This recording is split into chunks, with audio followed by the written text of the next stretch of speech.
Thank you. So on the last time you were here, we spoke extensively on the impacts and initiatives that you've done, in your community, and the school you also set up, in the community. And I remember that you mentioned, actually you pinpointed that you also have like a guidance and counseling initiative that you began. First you started it, I think you said while you were in school, and then you now started a main project for it in your community. So I want to ask, because guidance and counseling is something that has been relegated to the background in most schools now, so why do you think it's not a nice to have in schools? It's now a compulsory tool that every school must possess.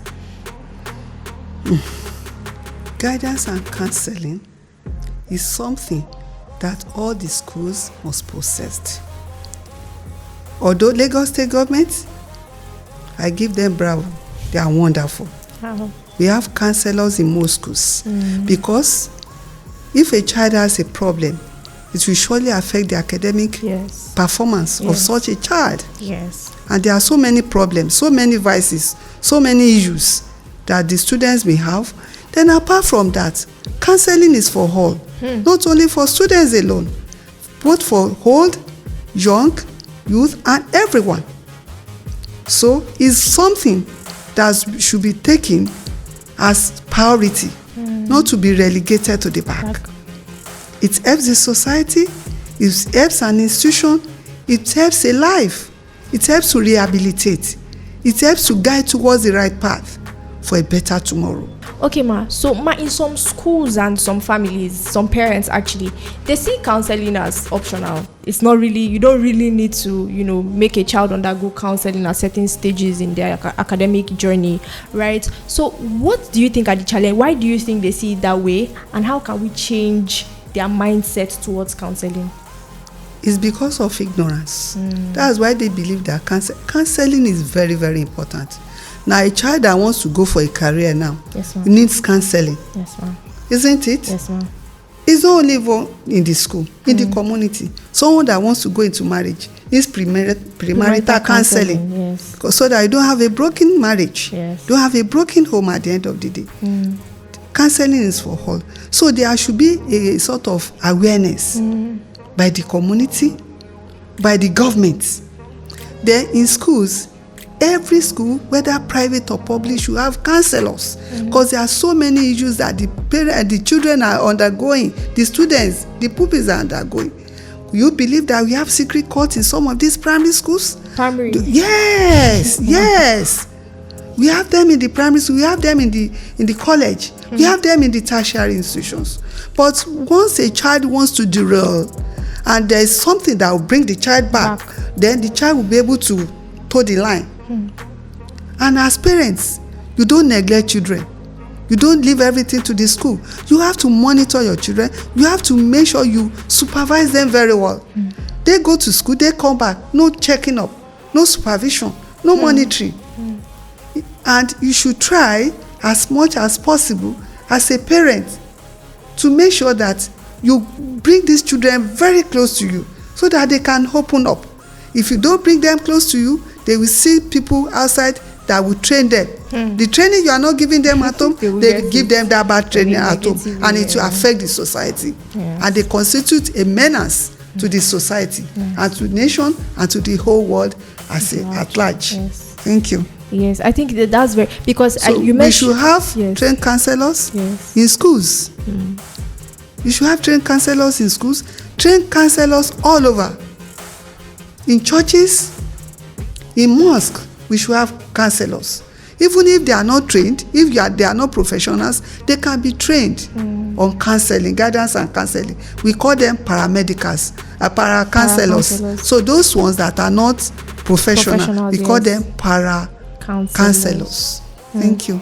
It's important. I think it's very important. Also because you mentioned something that points out that counseling starts with someone opening up, creating that safe space for them to want to open up. That's how counseling starts. Amazing.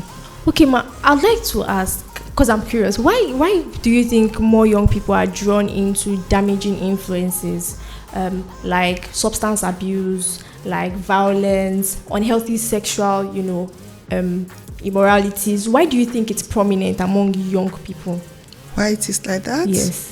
One, parental neglect, improper supervision. Then apart from that, when I say parental influence, how many parents are visiting their children in schools? Do you follow them? You don't need to follow them to school. Do you check on them to know whether they are doing the right thing or not? Then in the school, do you go there? Some parents, they call for open day, you not see them. What they are just after is that my children are going to school. How much is the school fees? They are ready to pay. How much is this? They are ready to pay.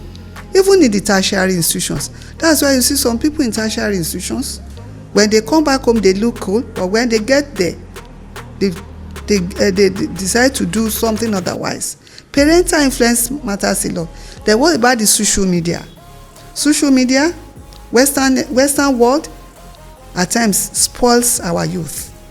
Then concerning the drug, and that's why we need the guidance and counseling, because everything has to be from the foundation. Once a child knows the right thing from the wrong thing, he will not venture into it. So that is that. Then the parents should be more closer to their children than any other person, so that when the child is doing otherwise, you call him back, and you have to set limits, your expectations on child. So whatever the child is doing, you should make that child to realize the consequences of their actions on whatever they do. So this one will now be a guide to them. Then this one also involves the counseling, the guidance and counseling in schools. They have to put them right. Once a child knows the career, wants to choose a career, and there's a proper way to channel him or her towards that career, by the time he gets to university, he'll be able to perform very well. A child that is not good in science subjects, and because others are doing that, maybe due to pressure or influence, decides to go for science. At the end of the day, and he doesn't like blood, how will he cope? At the end of the day, he will be a failure. And being a failure, not being able to achieve his aims and goals, we end up on the streets. So those are the type of things that makes us to feel that guidance and counseling is very, very important. Then in the olden days, if you have a child, the child doesn't belong to you alone, it belongs to the community. People say, oh, why are you doing this? Why are you doing that? Why are you doing that? But now, what do we say? It's my child. It's not like that. It's my child. Don't touch my child. Don't abuse my child. No discipline. All these ones are the causes of the menace in the society. Then what about the universities, our tertiary institutions? What are we giving out? Lecturers giving handouts only? Not going to the lecture rooms as expected? So many things are happening in the tertiary institutions now. We have lecturers be asking for this, for you to pass a female student, which is not good, is ungodly, and it is not good for the society. And that's why we have half-baked degree holders. There are some of them, they cannot write an application letter. They have first class. Let them come and prove it. Then apart from that, there are so many things that are happening too. How do they get there? How do they get to the tertiary institution? Starting from tutorial centers. What is happening in the tutorial centers? What is happening through JAMB? What are the things they are doing? When they get there, at the end of the day, they will not be able to defend their certificate. When you cannot defend your certificate, will you be able to get a job anywhere? When you get to any establishment or any company to look for a job, you will not be able to cope. And when you cannot cope, they end up doing Yahoo and whatever in order to get money when they did not work for. All these things bounce back to guidance and counseling. So we need guidance and counseling, not only in schools, in everywhere. So everybody in the community, in the school, supposed to be guidance and counselors. Though we may have professional ones, but when we inculcate the habits of our old habits, when you see a child doing something, you scold them. Then I know the menace in the society will be changed.